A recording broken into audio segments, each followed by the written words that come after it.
Harga solar non-subsidi resmi meroket tembus angka Rp23.000 per liter.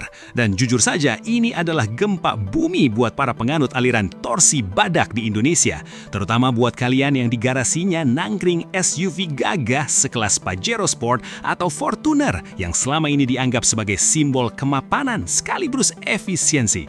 Sekarang pertanyaannya bukan lagi soal seberapa kencang mobil kalian bisa lari di tol Trans Jawa, tapi seberapa kuat dompet kalian menahan gempuran harga Dex Lite yang harganya sudah kayak kopi artisan di mall. Sementara pakai biosolar, resiko common rail jebol sudah menanti di depan mata. Jadi, apakah ini akhir dari era kejayaan SUV diesel di tanah air atau justru cuma fase seleksi alam bagi para sultan yang sebenarnya?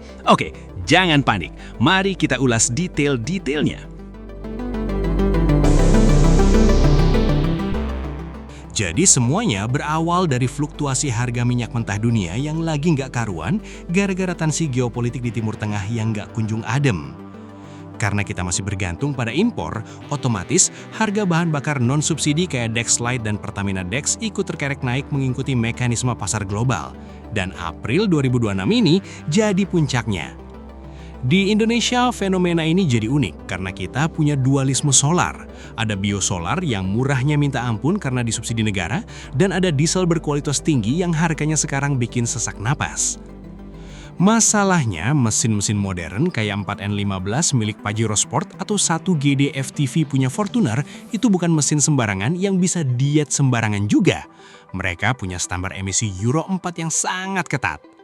Mesin-mesin ini butuh bahan bakar dengan angka cetannya tinggi dan kandungan sulfur yang sangat rendah supaya sistem injeksi common rail-nya tetap awet dan gak mampet. Nah, sekarang bayangkan posisi pemilik Pajero dan Fortuner. Di satu sisi, harga Dex Lite sudah menyentuh 23 ribuan. Di sisi lain, mengisi biosolar itu ibarat memberi makan atlet lari dengan gorengan pinggir jalan setiap hari. Kelihatannya kenyang, tapi performa hancur dan jantung mesin perlahan rusak. Lalu gimana nasib Pajero dan Fortuner di jalanan? Jelas, kasta cumi darat yang biasanya bangga dengan asap hitamnya, kini mulai agak ngerem injakan gasnya. Nggak lucu kan? Niatnya mau pamer akselerasi, tapi sekali bejegas, uang 50.000 langsung menguap. Secara teknis, kalau dipaksa pakai biosolar terus-menerus, fuel filter bakal cepat kotor, deposit karbon bakal menumpuk di nozzle injektor, dan kalau sudah rusak, biaya gantinya bisa bikin kalian jual motor buat benerin satu set injektor doang. Makanya, sekarang banyak pemilik SUV diesel yang mulai galau. Mau dijual sayang karena mobilnya enak.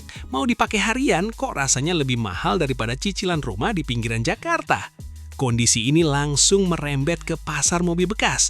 Ini bagian yang paling seru buat dibahas kalau kalian sering mantengin bursa mobil di MGK Kemayoran atau bursa otomotif lainnya.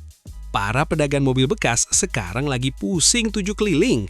Pajero Sport dan Fortuner yang biasanya jadi barang panas yang cuma parkir seminggu langsung laku, sekarang mulai agak lama muternya. Calon pembeli yang tadinya sudah siap DP, tiba-tiba mundur teratur begitu melihat harga Dex Lite di SPBU. Mereka jadi mikir 2 kali, gue sanggup beli mobilnya, tapi sanggup enggak beli minumnya.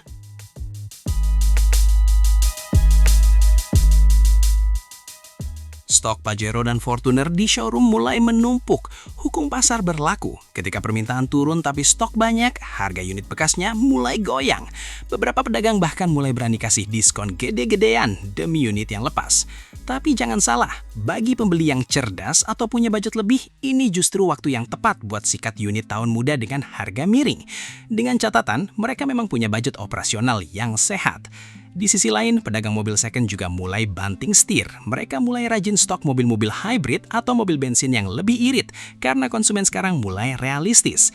Terus, apa solusinya buat kalian yang sudah terlanjur sayang sama SUV diesel kesayangan? Apakah harus langsung dijual atau ada jalan tengahnya?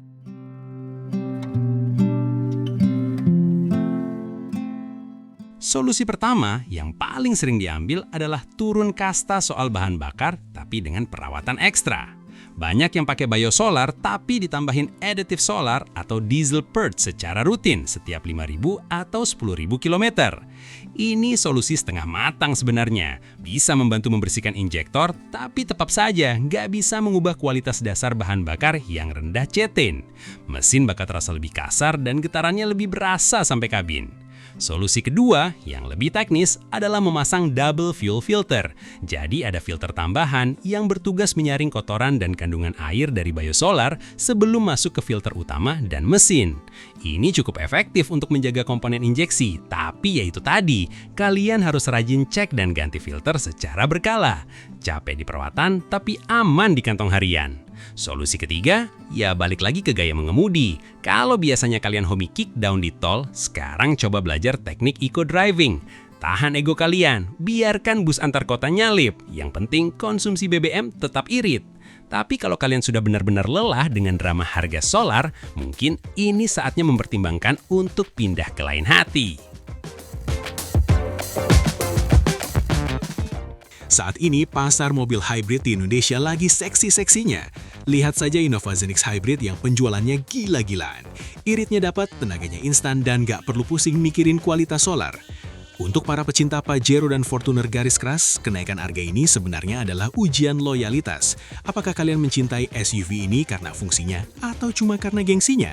Kalau karena fungsi, ya kalian pasti sadar kalau mesin diesel itu memang habitatnya untuk kerja berat dan jarak jauh, di mana efisiensinya tetap lebih baik dibanding bensin kapasitas besar. Tapi kalau cuma buat gaya-gayaan di dalam kota, rasanya naik Pajero sambil isi Dexlite sekarang itu sudah masuk kategori hobi mahal yang agak kurang logis. Fenomena ini juga jadi tamparan buat produsen otomotif untuk segera mempercepat lokalisasi teknologi elektrifikasi pada model-model SUV tangguh mereka. Kita tunggu saja kapan Fortuner atau Pajero versi hybrid resmi aspal di sini.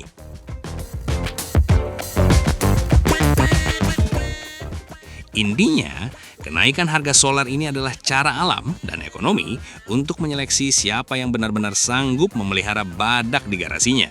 Jangan sampai kalian terlihat gagah di luar, tapi pas masuk SPBU cuma berani isi 100.000 sambil berharap petugasnya nggak lihat kalau kalian sebenarnya grogi lihat angka di dispenser.